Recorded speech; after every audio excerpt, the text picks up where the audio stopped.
Good morning guys! Kahit naulan ano bang tawag doon? Signal number 1 po ang the whole province of Nueva Vizcaya. Kaya, ayun. Wala tayo masyadong mamimiling mga bata today. Pero, pumunta pa rin tayo kay wholesaler at bumili kasi at least may time tayo. Pero, yung mga pinauwing mga bata kanina is bumili pa bago sila umuwi at eto yung ating napamili na pinaghahalukay na nila. Charot. So, itong mga cracklings, ito. Ayun, ubos na agad yung chichirya natin. 50, bali 80. 80 peraso yung ating cracklings. So, ngayon is kukonti na lang. Ma'am, anak. Tapos, meron tayong ito. Chocolate talaga. Ang chocolate, surprise egg ito.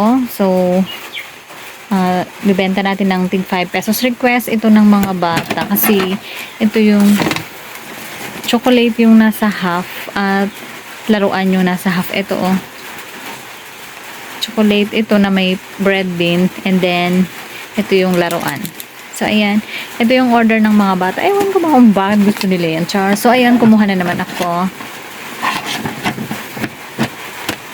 So, tig 5 kasi bali 60 pesos ang makukuha natin dito. Tubo natin dito. So, pagka konti na lang yung laman niya is hindi siya nauubos. Ewan ko kung napagsawaan na siguro. Di bale.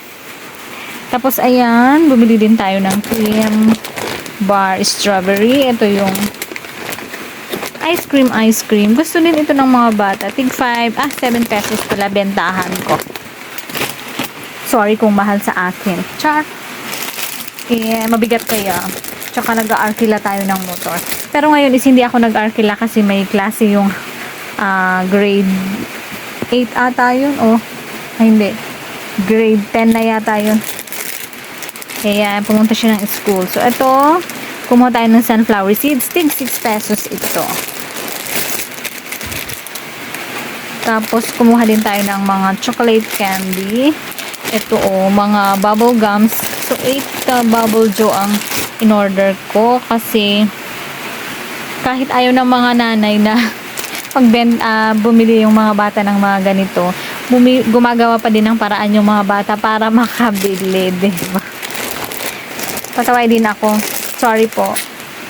Tapos, ito, Be Fresh. Bubble gum din. And chocolate. Inulit ko. And then, ito, fruit bombs.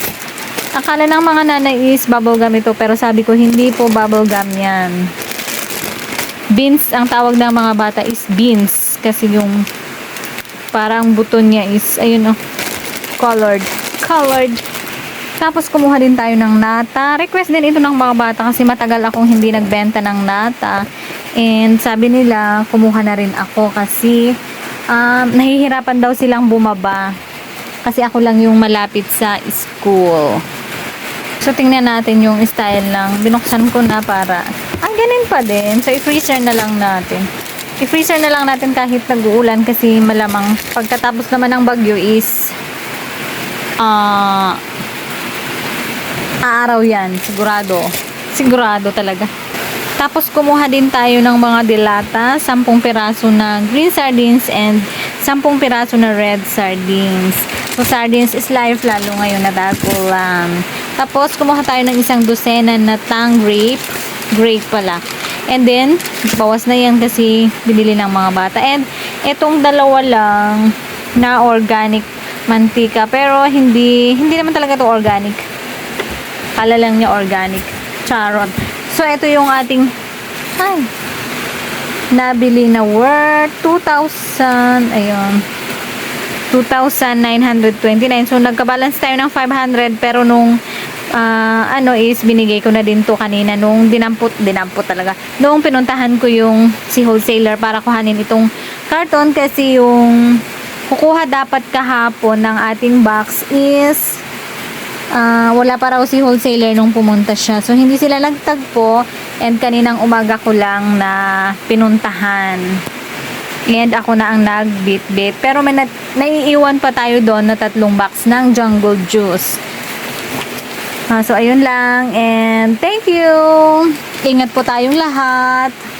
Mas lalo na dyan sa mga bahain na lugar, sa mga mabababang lugar. And mas mabuti dito sa o kaya mas safe dito sa amin kasi sa bundok kami and wala masyadong slides. Sana lang wala po talaga.